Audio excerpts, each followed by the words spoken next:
good morning, Joe, for being the second guest of the year for Storyburgh. And the first time we met, I think it was back in I have my cheat sheet here. So I get in 2021 when we had One Northside project, One Northside storytelling, 2021. So it was during COVID. So yeah, let me splash here on the screen. Okay, so that's the screen. Okay, you're from Perry South, right? Yeah. Okay. We call it Perry Hilltop. Perry Hilltop. So Perry Hilltop covers Pineview, or is it the entire thing? No, Perry Hilltop covers Charles Street Valley. Oh, Perry South is Charles Street Valley and Perry Hilltop. Okay. Pineview is separate. So we were, I worked for Perry Hilltop citizens and Pineview citizens. So we were two neighborhoods collaborating. Okay. In the heart of the north side. Okay. So, but based on this map, you are a resident of Perry South Perry Hilltop. Okay, Yeah, Marshall Avenue. Yeah. Because somehow when I put in the map here, like a Perry Hilltop, it doesn't give me. It's not an official city neighborhood. It's not a specific. Yeah. It's like Observatory Hill and Perry North. Observatory Hill is technically Perry North, according to the city. Yeah, that's why we have 90 neighborhoods, right? And it's like plus all the names we call those neighborhoods. Yeah. All right, so let me show you that so this is how we met. Yeah. Right. So this is 2021, the City Asylum. We were outside, not inside the building, and I think I was not sure there is not obviously it's not 6 feet social distancing. We were outside though. We were outside, so I think there was a limit of how many guests. I think I remember that, right? So it was like sparsely seated, but people could gather if they're families, I guess. Yeah. Yeah. So those are I don't know, good times. I'm not sure. Yeah. Well, it's memorable. But the focus was the Port Authority for that one. Right. Telling stories about. Right. And I remember that. So after that, we went to Pam's house. It's Storyburgh's DMZ ringleader. Yeah. Right. And that's how we met. Right. Yeah. After party. That's right. And then I met you, and it's like, so Joey's the driver. She's like always busy, putting people together. Like, okay, so it's this someone that I need to talk to, and so that's here we are on the podcast. And then the next time we met, I think, we're here. This Pittsburgh project. Yeah. Right. I think. I think you brought your mom there too, right? Yeah, my parents knew some of the speakers too. Yeah. Exactly. Yeah, so and then the next one is right here. Hey, right? I finally got my turn. 2024, where you actually told us your story, and appreciate that you told your stories, and also you help us, with a lot of storytellers that, and because, as I said, that people. Yeah. You know the right people, like you could pair them up together. All right. So thank you very much. Yeah. I think it was the one after this, I recruited a bunch of people to speak because I was so, enjoyed my experience. And I was shocked by how many people said yes. I didn't expect. I think it was like 9 out of 10 or, like 99% or something. Yeah. And not everyone got to speak, but I was not expecting that. Oh, I believe wholeheartedly it's because you. Because I asked them. Yeah. Or either you already know that, okay, these people probably have a likelihood to say yes. So you already filtered as you got yours as a spidey sense, Maybe it takes a certain amount of courage, right? Right. Because sometimes most people, not most people, at least most people that I spoke to, right, have intention is that I like to do it, or probably no, and then after whatever, right, some conversation or looking at the stories that we have told so far, they say yes, but then there are times to okay, you're going to be coach. We need dates. Yeah. It doesn't always happen. Right. And then when they see the when we're gonna have the events, sometimes but so far it's been great. There's no many cancellation on the day. Oh yeah. Yeah. So that's when you work to prepare your story, and because you have coaches, right? And if somebody's not going to be ready, you kind of have that sense early on. Right. Yeah. And I'm Pam is great. She's like, if they cancel, I can improvise, no problem. Like, okay, great, because I'm not. I can't improvise. I'm like a. Like to plan. It's like there's 15 minutes missing. What are you gonna do? She's like, I'll tell a story. You tell a story. I remember you told a story at the Pittsburgh project. Yeah. It was, I think, the first time. Or was it the first time? Or was it the second time? I think it was the first time. I don't know. I forgot. Probably the second time. Yeah. Yeah, and must have been because it was a big venue, right? Because I think the first time I had it at the City View, at least it's intimate, tiny, right? Or only like maximum 40, 50 people, right? Yeah, and I'm not a public speaker. Yeah, and even my family members, when I told them, other than live storytelling, like in Storyburgh, we'll also do podcasts. And they would ask, "Oh, who will be the host?" Like me. I was like, "You?" Hey, our families don't always know us as well. Well, I don't know. I don't know me myself. Like, why am I doing this? But so far I'm enjoying it because I think I like stories, especially how I like hearing how things are interconnected. How we are interconnected as Pittsburghers, as human beings, right? Living in a community, right? So, so please tell me about yourself. Like, why are you in this space? I think I saw her LinkedIn profile, so all the way from Hope College, right? Hope College is Michigan, right? Yeah. So did it start there? This community leadership, community convening organization, passion, probably I must say, right? After all these years, you're still in this space. Yeah. So I sometimes said I got my hope at Hope College. But Hope's my middle name. So I've always had this drive. Oh my gosh. Yeah. Your college name, your middle name, and then your consulting name. Yeah. It's a common thread. It's something that's not always easy to experience, but I think is vital to our lives, right? We have to hope. We have to, even if it's a tiny bit of hope, it's what keeps us moving, right? And so, there's been times that I've struggled, and I know in college, like figuring out what I wanted to do.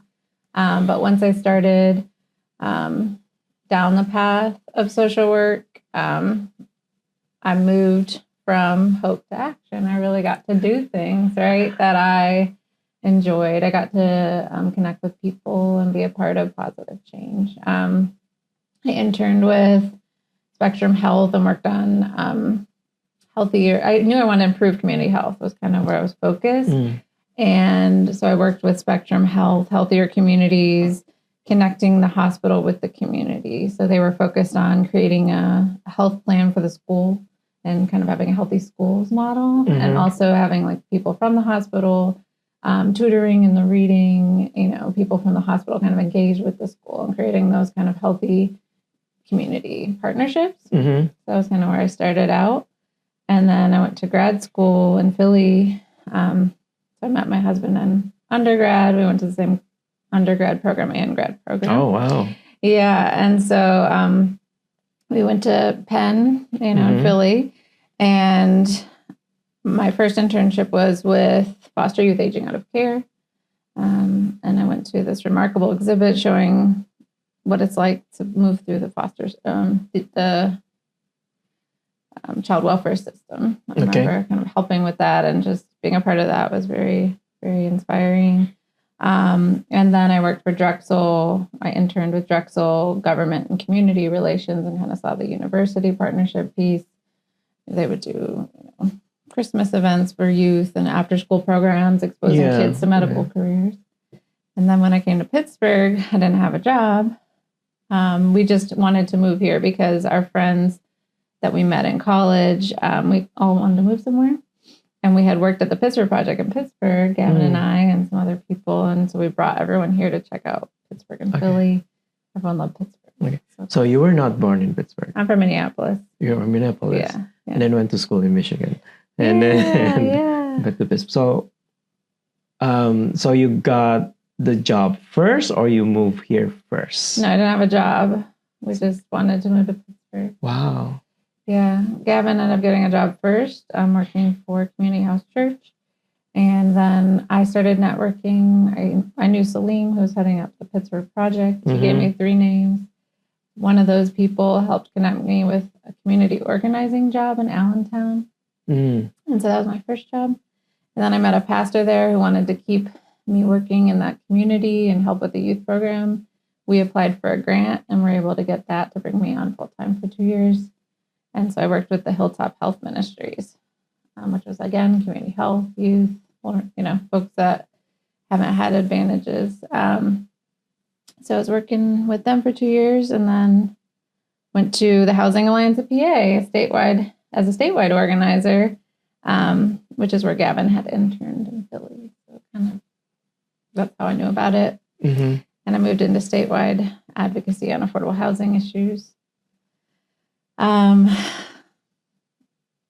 I kind of had to learn a lot. Every job I've had has been a big learning curve, but I've also really enjoyed it. Just learning about the legislative process, how to build relationships with legislators. Yeah. So this was the Pittsburgh food policy. No, this was the Housing Alliance. Okay. Yay. All right. So, this is like several jobs before. Yeah. Okay.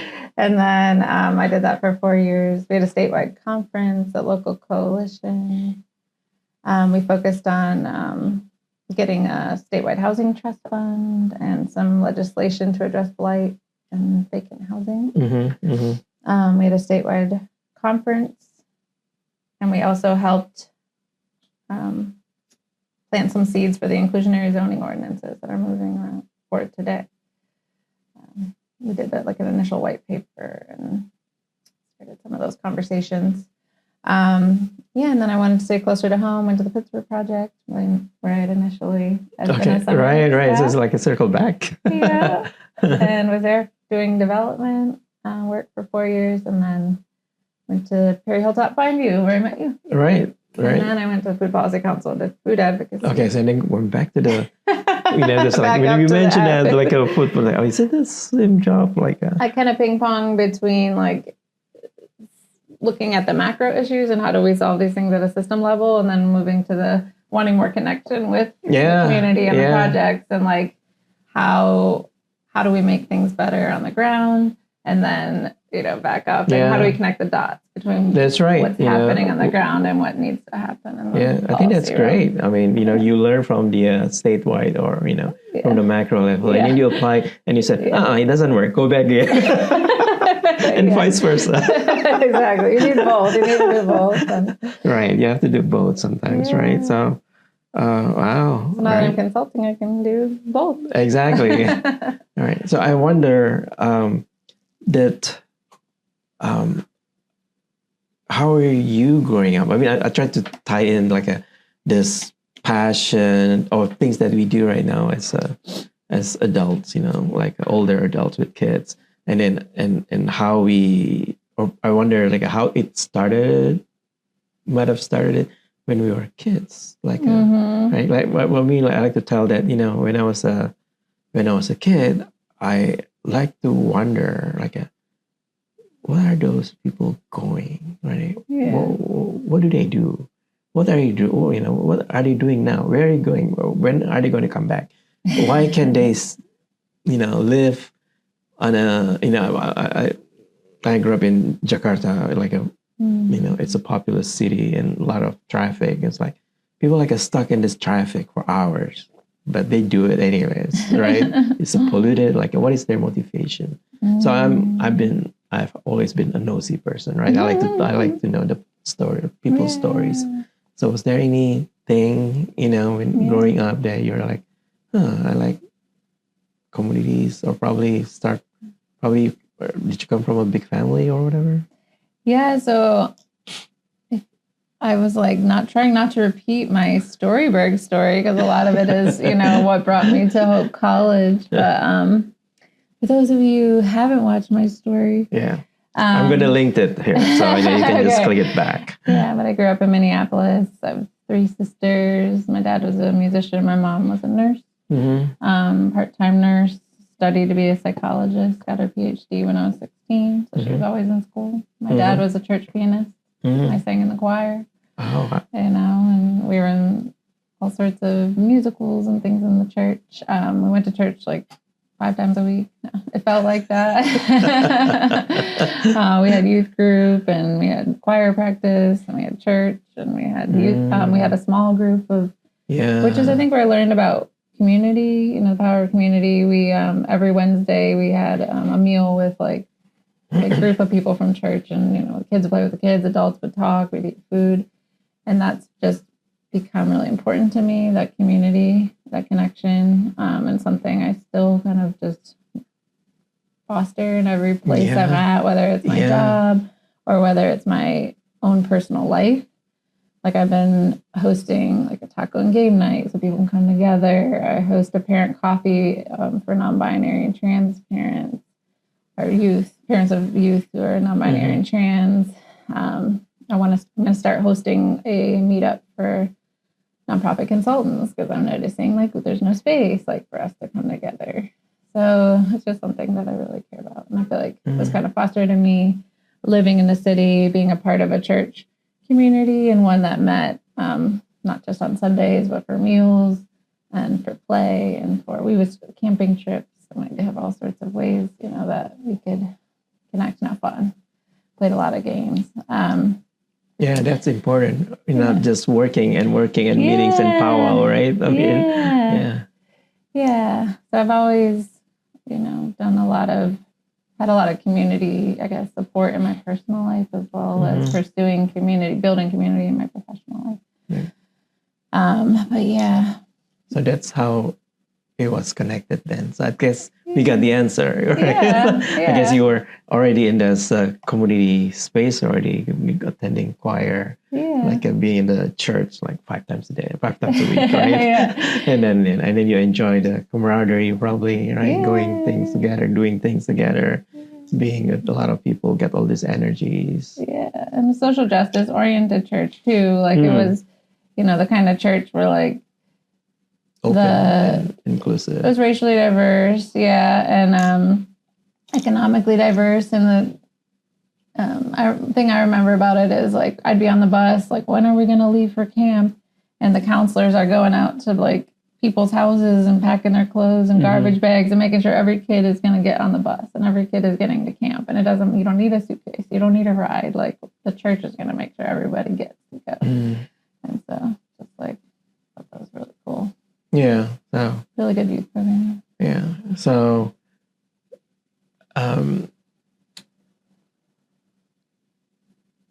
I forgot, but you have kids, right? Yeah.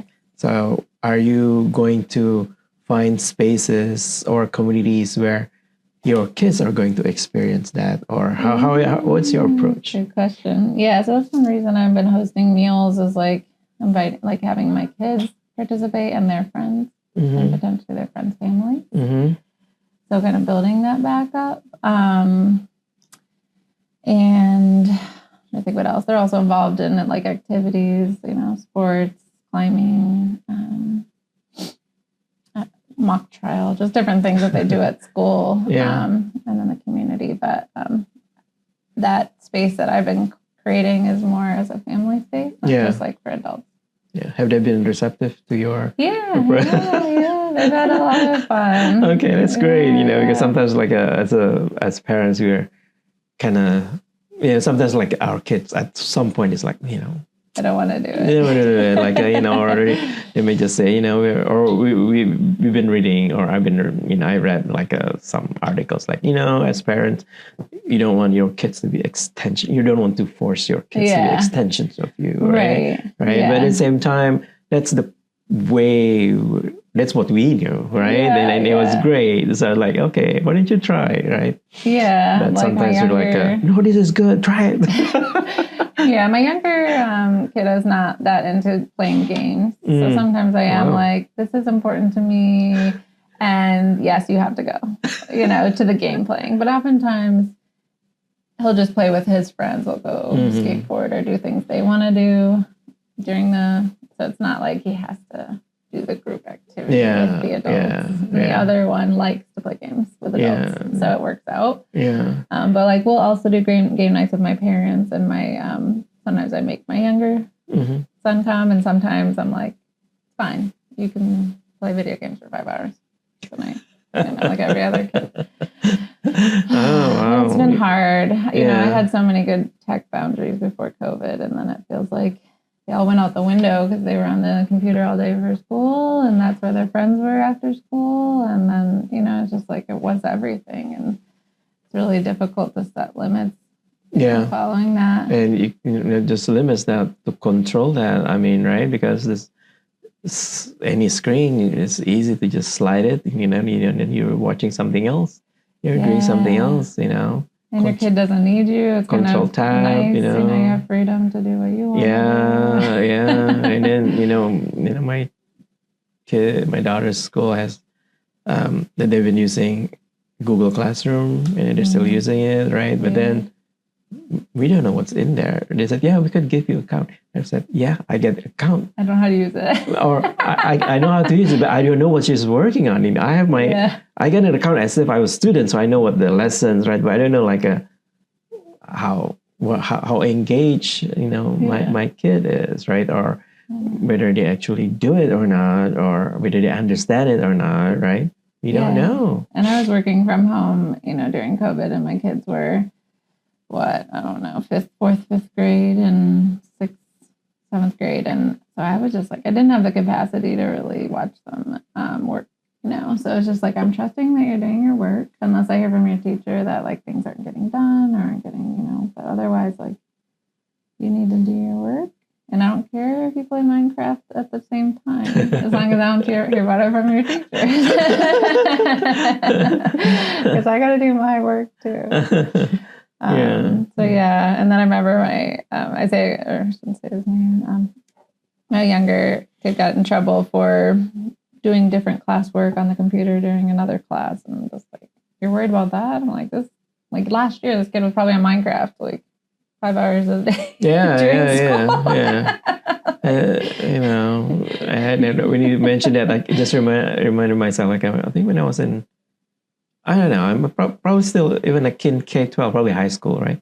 Yeah, we study ahead. This class is boring. There's going to be a notes, right? So let's do my math project or whatever. That's what my oldest does. They just do a different homework in each class, and they don't usually have homework at night. Usually during class or doing something for some other class. Yeah. But my kids are getting good grades, and there's generally good feedback from the teachers. So let me circle back to this Perry, Hilltop, and Fineview. I think when I was like looking for neighborhoods, for storytelling, and then I came across this. Is this unique? Just like a 2 neighborhood, Perry South and Fineview, became like one organization. Why did that happen? That is unique because a lot of communities don't work together, don't want to work together. Even though each organization still has its own president, its own leader, right? Dwayne and Deandra. Yeah, we never did merge the organizations because there was a uniqueness and separateness that people like. But why should we both scrap for resources, both hire an executive director, both, organize things separately? When coming together, we can raise money, we can share staff, we can, just have more like supportive infrastructure to do our jobs. So it just really made sense. I know that there's just so many areas where like mergers or just these types of strategic collaborations would be helpful, but like there's so much resistance. And I think a lot of it comes down to the people who are doing it, but also reminds me of my initial comment. One of the first things we did together was have a meal. We all got together, we had a meal together, and we got to know each other. And then, you know, we talked about the fact that, you know, neither of our communities had any capacity, and you know, we hadn't really been doing much. Yeah. That you know, Allegheny Dwellings was likely to be redeveloped, and you know, which could cause a lot of displacement, was concerning to both communities. So we talked about just if we come together, you know, we could develop a real community plan around what we want our communities to look like. Mm-hmm. So we all kind of came together, and then we had a consultant kind of do some board trainings with us and help us understand, you know, our board roles. And we were able to get a grant, and I was on the board at the time. I ended up stepping down and applying for the position. Initially, we were going to hire consultants, but we wanted to make sure that not only did we have someone to create the plan, we had someone that was able to mobilize the residents to provide capacity to our organization. And a lot of times people do planning on top, but don't have the capacity to implement the plan or even participate in the plan. Right. So when I took the role as a staff, it was, let's get the plan done, but let's also, you know, start to come together as a community and build our internal capacity and raise more money to implement this plan so that we have like some outcomes at the end of the day. And, you know, I think that was really effective because we were like, not only planning, but we were like doing cleanups, working on art projects, Corner of Hope, or what's called Corner of Hope? The one there's the Josh Gibson murals, and then it's a picture that we use for the DMZ. Yeah. I think that one's Corner of Hope, and then the one at Perrysville. I can't remember the name of the main interest sign, but yeah, both those projects were like catalytic for our community because. And they were supported, I think, with fuels like One North Side funds and some other Love Your Block and other things. But that really helped, like, show the community, like, we're actually going to do things. Yeah. We're here to act and not just talk and not just plan. Right.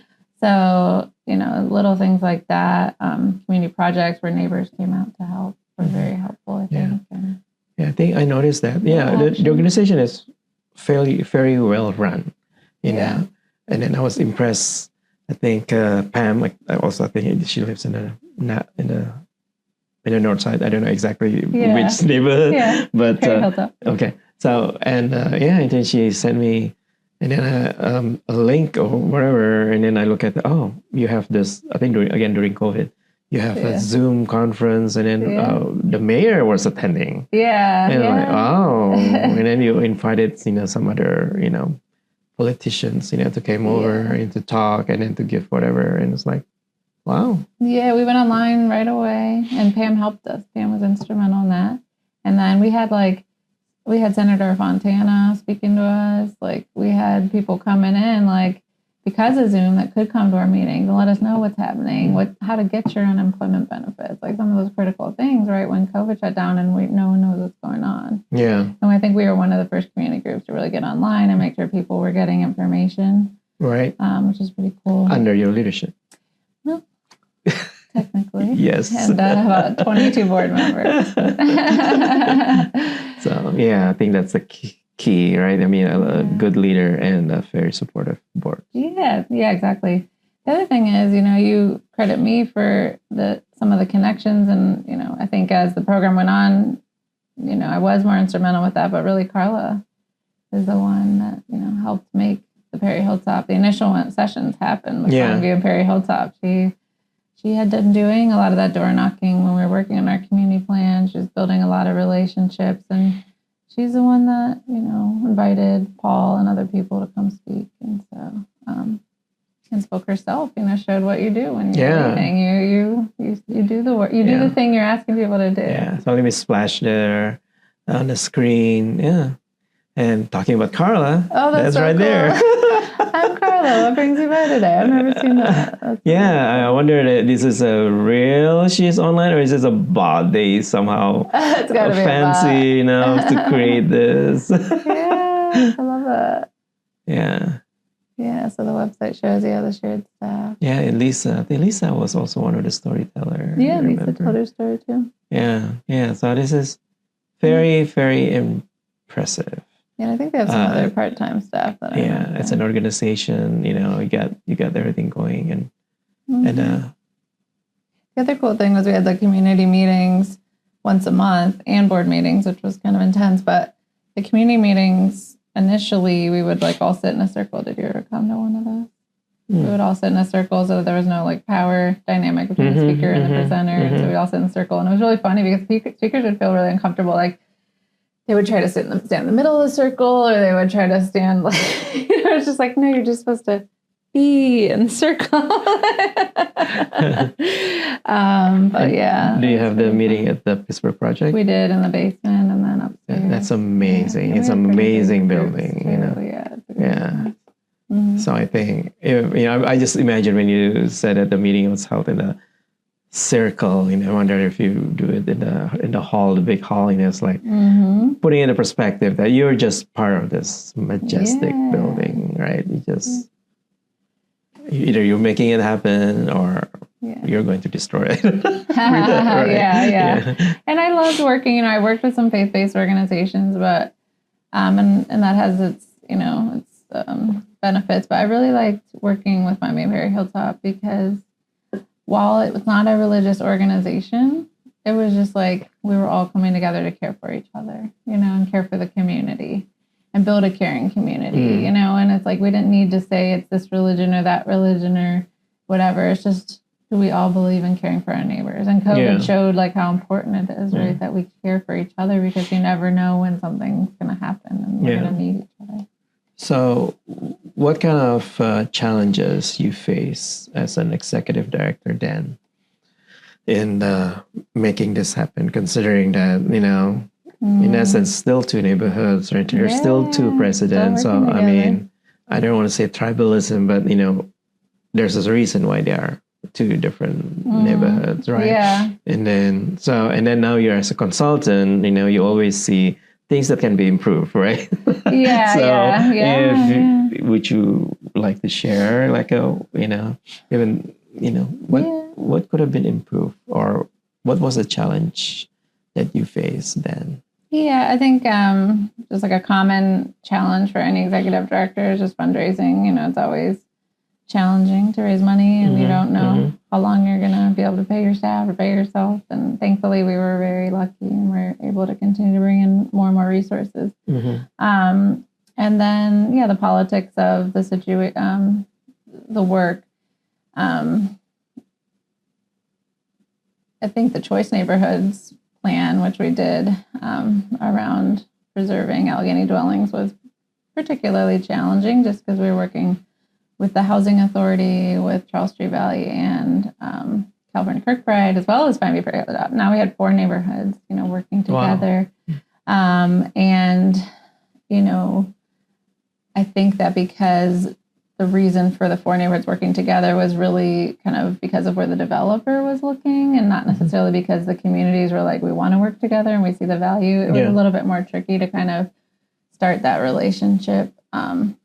But I felt over time we were able to build trust and come together and create a plan and actually do some things like the early action activities, which helped us support the Charles Street Park, and some other, the park in Calkirk, and the Fowler Park, and the Fine View, historic signage. And so there were some really cool things that came out of that. But it was, it was challenging.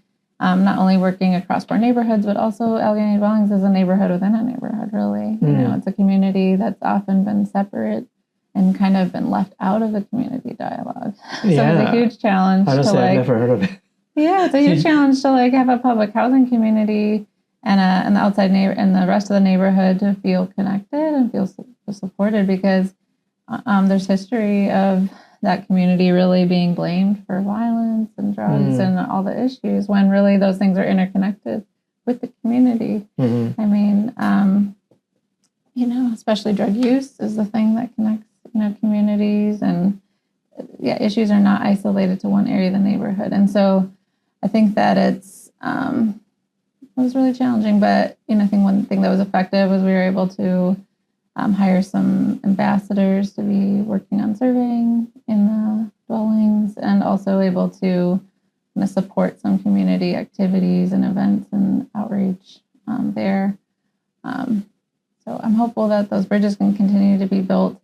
And I think that, Rhonda's done a great job of really continuing this effort. But another challenge was finding housing, finding sites where the public housing could go.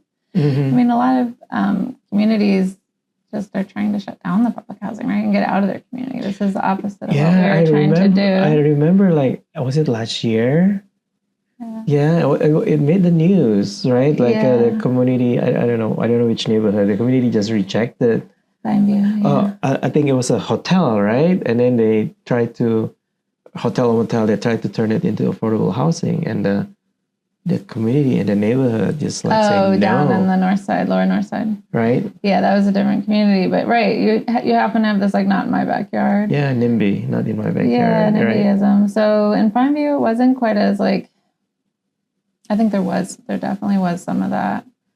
So that was a challenge, but also it wasn't necessarily overt. It wasn't we don't want these people for everyone. It wasn't, but it was I think Pineview's gotten so used to the way that it's done things. Once it started to develop these nice houses with porches and yards, and that's the expectation of how things should continue. And also when you live in a space with a lot of vacant lots, you get used to having greenery, you get used to having that green space. And so when you think about density, you think about apartment buildings or attached houses coming in, and you won't be able to see the sky as much. You won't be able to see the green, trees as much. There's opposition, to development, because it's we've gotten used to having half the population that they had, 30 years ago. Yeah. And we like our less dense neighborhood, and so how do you rebuild a community that's more dense, as Pittsburgh really does need affordable housing, right? The rents are going up like crazy. And so without increasing density, we're gonna just keep pushing people out of the city. Yeah. So especially out of the neighborhood. Yeah. Since your prior jobs were already in the housing, and then now you're a consultant, that does a lot of things. So what would be your recommendations if you're asked, knowing Pittsburghers, the Pittsburghians, right? Mm-hmm. How would you approach a community if you're going to develop a public housing? How would you approach it? How would approach the neighborhood? I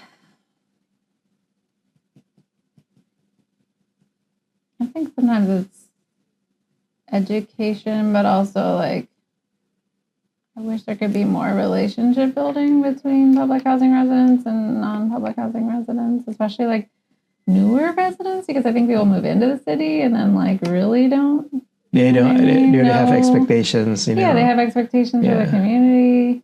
But it's really difficult because even when I don't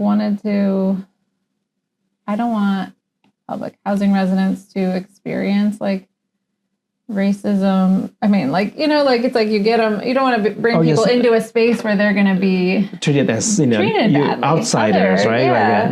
You're not one of us, right?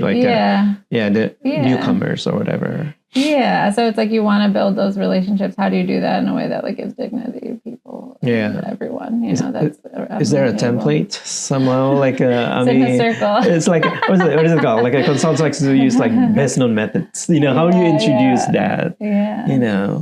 Because this problem is everywhere, right? It is. Nationwide. They're probably worldwide. You know what I mean? If you already have an established neighborhood and you want to build something in it, which is a public housing, which is people are going to be in, right? Any the not my people or whatever, right? Not people from my neighborhood, right? Basically, outsiders problem, right? So what's the silver bullet here? I mean, I think we've just stopped talking to each other and started like talking about each other. You know, I think the online distancing really like contributes to the problem.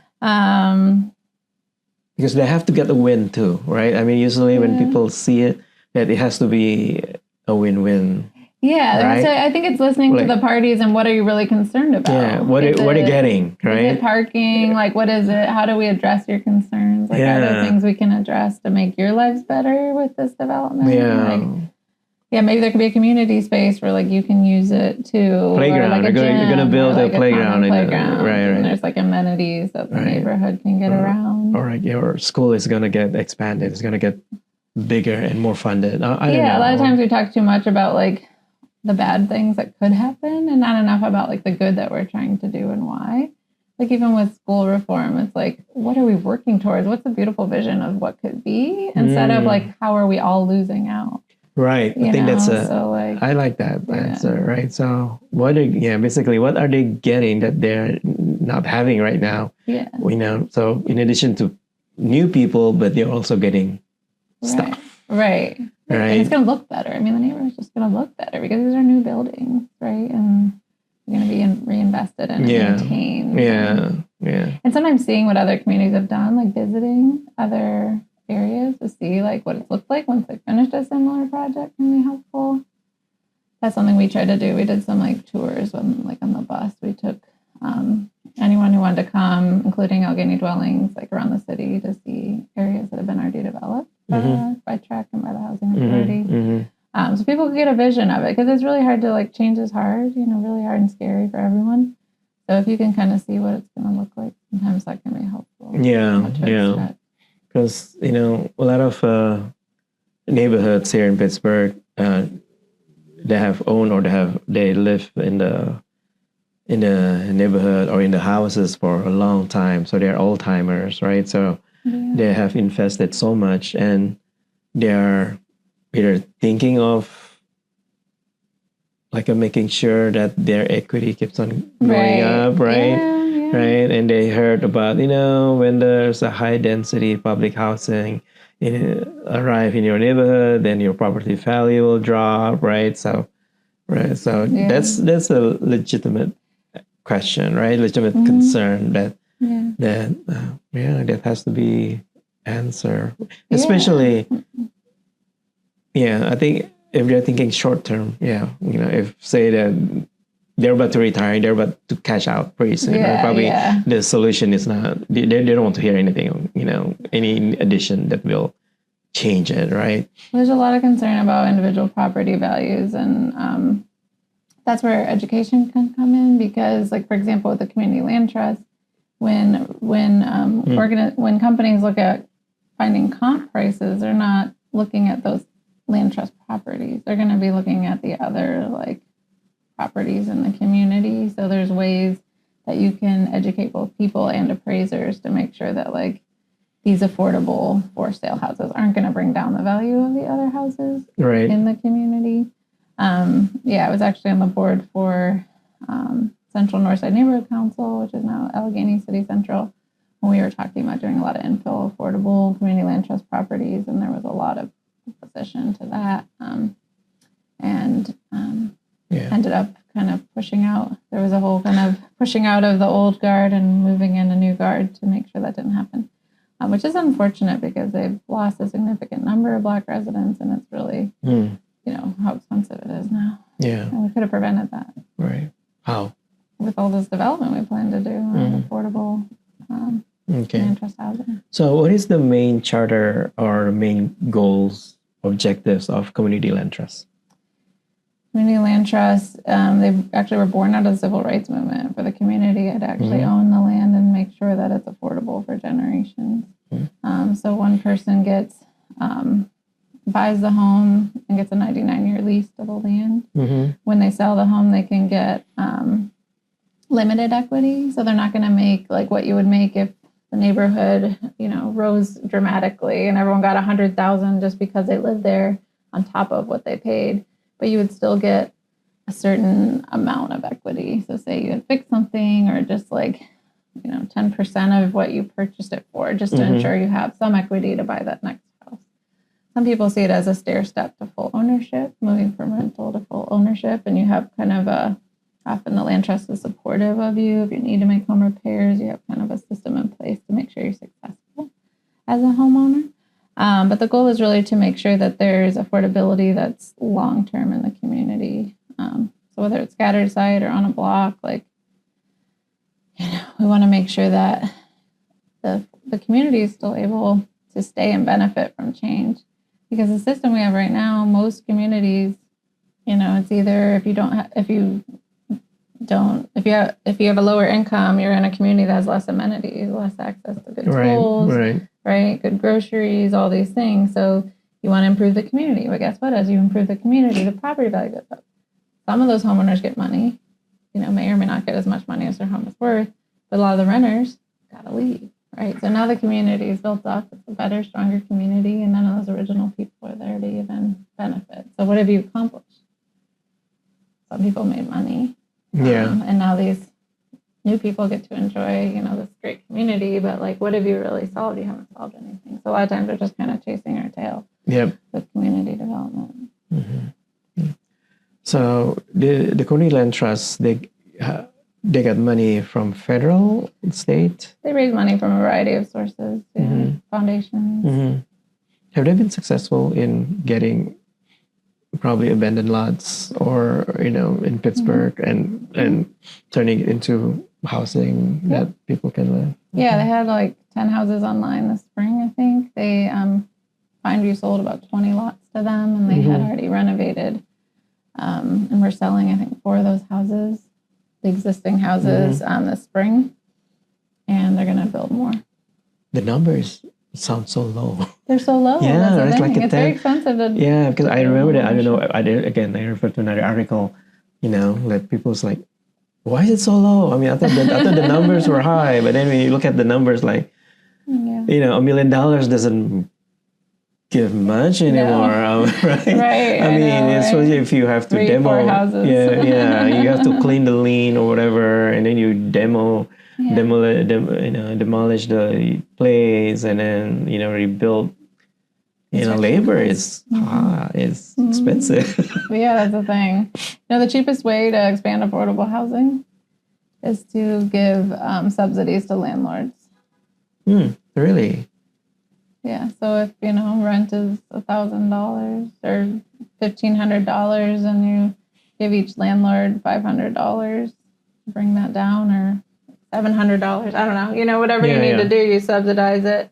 Then you can expand affordable housing rapidly. Yeah, but then the problem is getting the landlords to accept. Right, and even the public housing vouchers. And there's no equity too, right? I mean, that's the people who move in. Well, the renters, right? There's no equity for the renters, right? Unless you do, a rent to own or something. Right, and I think in the same article too that I was referring to that, some people who do not like this equity based, like a partial equity. They said, no, we want full equity. Right, and that's part of the challenge too, is like a lot of people that have been left out of wealth building, building, and you're trying to provide opportunity, need, equity and wealth building for them, and don't want to be the ones that are in restricted property. I think the case has been made that this is kind of a stair step to that full, ownership. Right. And when there's all this public subsidy coming in, this is a way of ensuring that public subsidy benefits many, many, many people. Yeah. But when you have people who have been disenfranchised and locked out of wealth, I can see why too. There's that need for unrestricted properties. Sure. Where people can build wealth. Yeah. Yeah, and then it's kind of hard that right now there are changes happening. Because of the new administration, because of the technology, right? People in Pittsburgh trying to gear themselves up into a new tech hub or whatever, right? And then which means that the price is going to go up, right? The people are going to start going to come in, or you decide to stay. Yeah. And then there's public housing, the affordable housing, have to keep up, right? Yeah. Or otherwise the gap is just going to get higher and higher, right? Yeah. So, all right. So now about food policy, right? Which is something that dear to your heart too. Yeah. why is it so hard to build grocery stores here? I mean, yeah, when I mean, we have 90 neighbors. It's the terrain is quite, brutal to walk, right? Yeah, and yeah, sometimes people have to take 20 minutes, 25 minutes, or even more, bus ride to go to groceries, or Yeah, I mean, I think Pittsburgh is the way it is because of historic disinvestment, which was racially motivated. We had white flight, which left a lot of communities underinvested, and those communities continued to not be invested in. So there were grocery stores in a lot of communities, right? And they were thriving, and they closed and they moved away. Bringing back that investment is the challenge, because the communities don't necessarily have the income to support the grocery store in the way that the grocery store wants to make their profits, right? And grocery store is very expensive because they have so much waste. I mean, they lose money from all the food that doesn't get sold or goes bad. So I think that's one of the challenges is we want to bring back the grocery store for the existing residents, but the profit model isn't there. At the same time, I've also heard though that grocery stores are less likely to be in Black neighborhoods, even when, they're in similarly low-income white neighborhoods. So it's not all profit. I think there's some racial dynamics as well, where grocery chains just choose where they're going to go, and their algorithms are not, clean. There's some racism in there, but in terms of sustaining them, I think there are models of where they are being sustained, but especially smaller markets, which are really great, are just they don't have the buying power of the big markets, so the prices are higher, or they're just losing money because they are subsidizing their own products to make them affordable, right? Like the one that just closed, right? That in the Hill District, right? Salim, right? And I was surprised because was it just less than a year? Because I think last year it was a big celebration, right?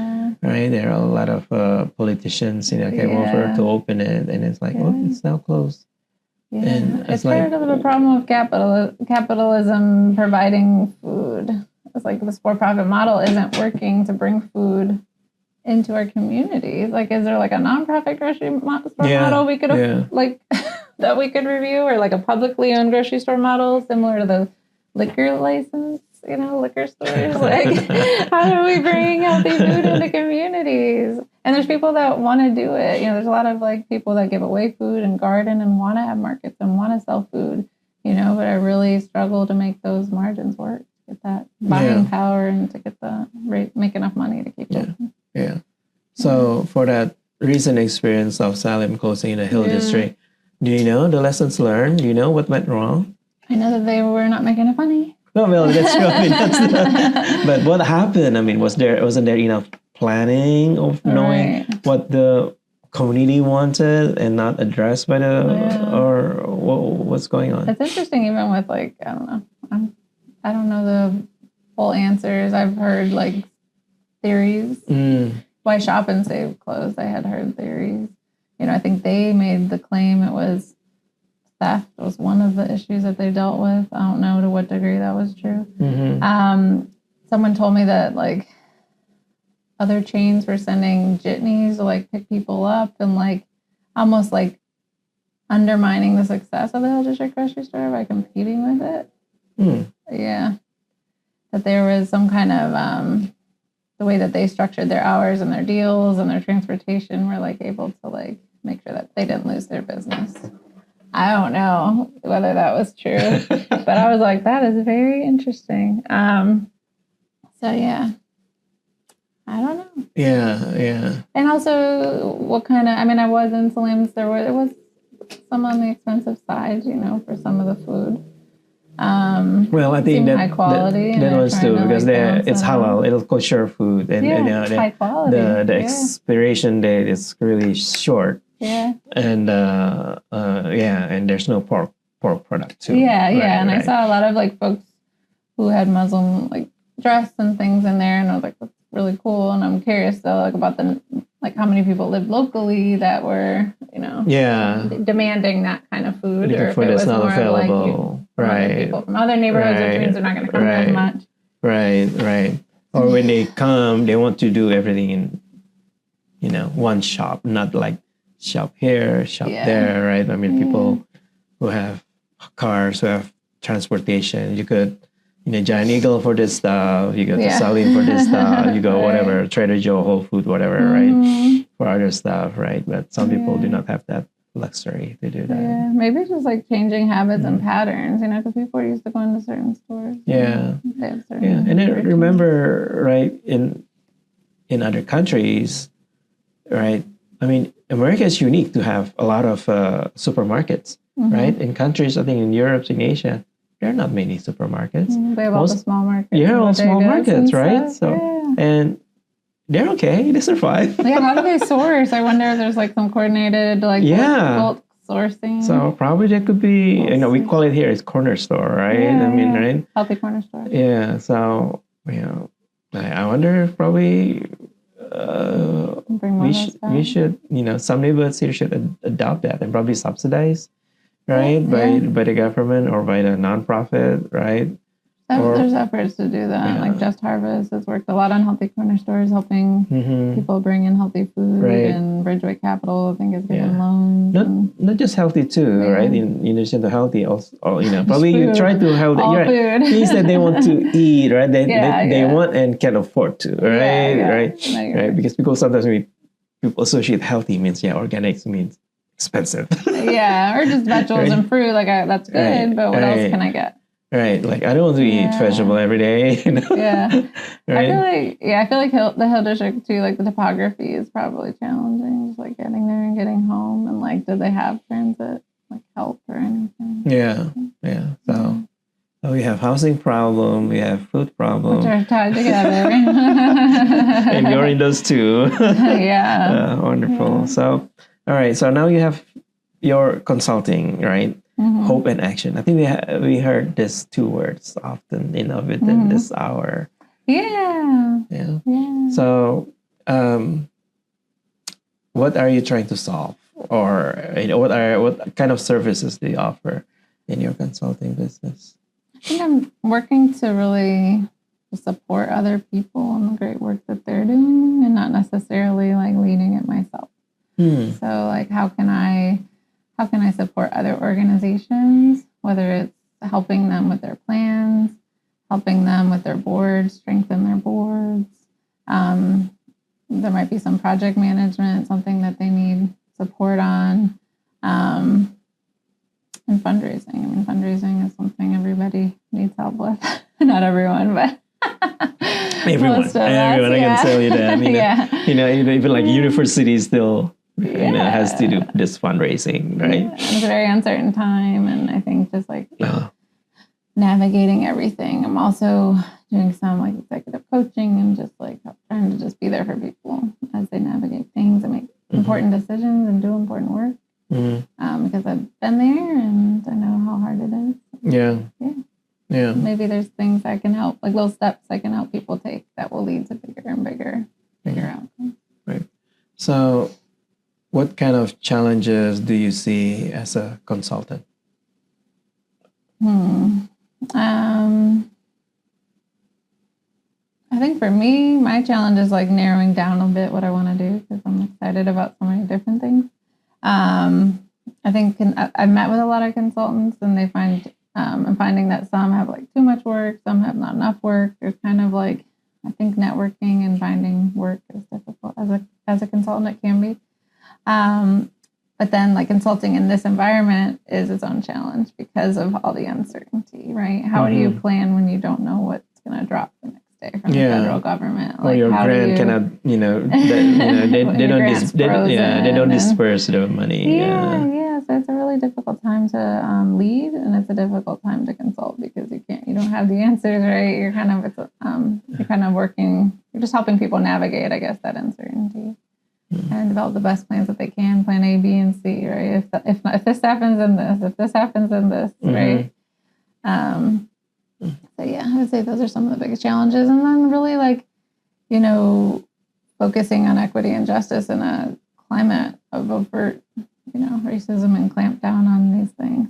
Yeah, and probably we should not be using those words anymore. I don't know. And that's just wrong, right? Like, when is the time to use them? Now? Like yeah, it's crazy. It's unreal to me, yeah.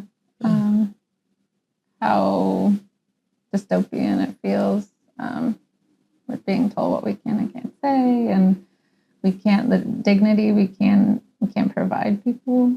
Like hearing about them, like at the VA having to take down the rainbow like buttons and stickers and stuff. I was just like, this is insane. Oh wow, okay. Yeah, and just like we can't mention like women's leadership here, and we got to take down like the story of the black pilots, and it's just like, what is happening? So I saw on your post that you just came back from Washington. Yeah. Yeah. So. In what capacity, or why were you there? I mean, what's going on? I was at the National Food Policy Conference. Okay. As a consultant, or?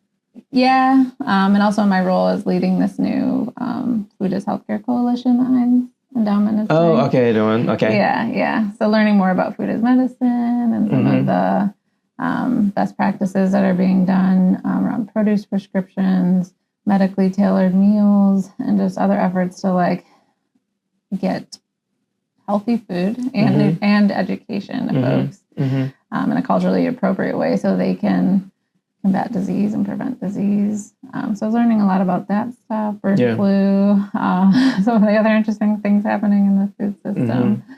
And I didn't get to do any advocacy on the Hill while I was there, but I have made a call since I left about the federal budget. But yeah, that's why I was there. Okay, so was that event run by the federal government, or was it by a nonprofit? Consumer Federation of America. Okay, unrelated to federal government. Yeah, it's an independent nonprofit. Okay. It's not FDA influenced organization. No, we did just discuss wondering the about FDA quite a bit. Right. It's bipartisan, nonpartisan. Yeah. Okay, so is there any takeaway that you can advise or apply for our beloved city of Pittsburgh? I don't know. I learned about the MAHA movement, which I'd never heard of, the Make America Healthy Again. Okay. So sometimes we isolate ourselves from, ideas that don't fit in our lexicon. And so that's something brought to my awareness, very important in RFK's whole thing as Secretary of Health. Yeah, health. So, learn about that, things that may be good. I actually realized how little the FDA is like regulating the chemicals that we eat, which is pretty disheartening. And, that is something that RFK is looking to, add more regulations to, which is interesting in an administration that wants less regulations, right? More regulations on food and food labeling and the dyes and the different chemicals that are coming out in food. So there was this overall like climate of like, we're happy that like people are talking so much about food, right? The cost of food, like food is like a national, topic of discussion that everyone's interested in. But it was also like, we have concerns about how this conversation is going. Of course, the anti-vax, thing is very concerning about RFK. And then just like the fact that kind of the other narrative with MAHA is that like vitamin supplements are like gonna save you, and you should just buy a bunch of these supplements. And that's still unregulated, right? Yeah. And if you like don't go to the doctor, or like I think encouraging people to use use supplements as medicine without professional advice and support through a doctor is dangerous. Right? Yeah. Yeah. So I don't know. The bird flu is said to be aware, but not totally alarmed at this point as a person. But the egg prices, though. Well, is that part of the bird flu thing? That is. But in terms of catching the bird flu, yes, this is. Yes. Don't drink raw milk. Don't feed raw milk to your pets because it's in the dairy. Dairy now has bird flu. Because I guess they feed cows bird. Yeah. Yeah, we don't want to talk about that. But the actual chickens and things, so it has spread to people, bird flu, the workers, and then their cats, which is pretty wild. Cats. Yeah, and usually the bird flu comes, but it kind of goes away after like a year. This has been here like 6 years and just kind of building. Oh, wow. Okay. Yeah, but egg prices are terrible. I don't know what to say. And even I have backyard chickens. I have 3 chickens, and I have to make sure that they're safe because I guess wild birds like crows and even geese, there can be some cross infection. Talking about chicken, but this is way out of topic. I mean, you can see this actually. We didn't even talk about the goats yet, which is impressive. Usually that's the first thing that people do. We're going to the end of this podcast. Is there any regulation whether you can keep chicken in your house, in your yard, for the city of Pittsburgh? Pittsburgh Food Policy Council worked with its partners and like for Pittsburgh to create an urban farm zoning. And there are policies. You're supposed to have a permit, and it tells you how many you can have on your property: chickens, birds, and goats. Okay, and you cannot have rooster or something. And that's what I heard. You cannot have rooster. No roosters. Yeah, roosters. Okay. They're a noise nuisance. It's alarm organic. No rooster. Okay, only hens. Okay, all right. So and goats, right? I mean, goats, and you have to have 2 goats, a minimum, if you're gonna have goats. They're minimums. Yeah. Oh, why? Because what's the logic? Like very social animals, and they need to have 2. And I think it becomes a noise issue if there's only one, because I've heard a single goat. The frustrated goat. Yeah. You don't want to go bleating. Do you have goats in your property? Yes. Yeah, we have. For the winter, 27, 25. Goats, we have land near the city woods, so we've leased the city woods. Okay, all right. I thought you have 25 goats in the Perry South. No, it is in Perry Hilltop, but it's in the woods. Oh, but it's in the woods. Okay. Yeah. All right. Yeah. My husband is executive director of Allegheny Goatscape, which is why we have that many goats. And then he has over 50 total. A bunch of them stay at Garfield Farm and Hillcrest Farm. Okay. All right. And then the donkeys stay at a farm outside of the city during the winter. Oh, wow. All right. 4 donkeys. 4 donkeys. Okay, and I think they're goats. trimming back to like 3 herds this summer. That'll be slightly larger, navigating city and county. And they are to eating the invasive plants. Yes, is that the purpose? Or they're not for.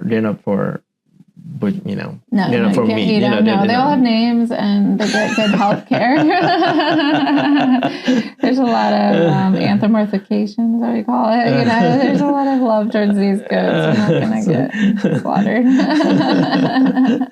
All right, great. Is there anything that we need to cover? Okay, that's it. No, I'm looking forward, to the next Storyburgh. Yeah. What's it going to be? Yeah, I think, we need to talk to you about it, right? Yeah, you're the master recruiter right here. Yeah, let me know. Yeah. I always have a lot of fun. It almost is has some therapeutic elements of people completely, telling their stories and, connecting in community. It's beautiful. Wonderful. So thank you for all right. Thank you. And thank you for being in this podcast. Yeah. All right.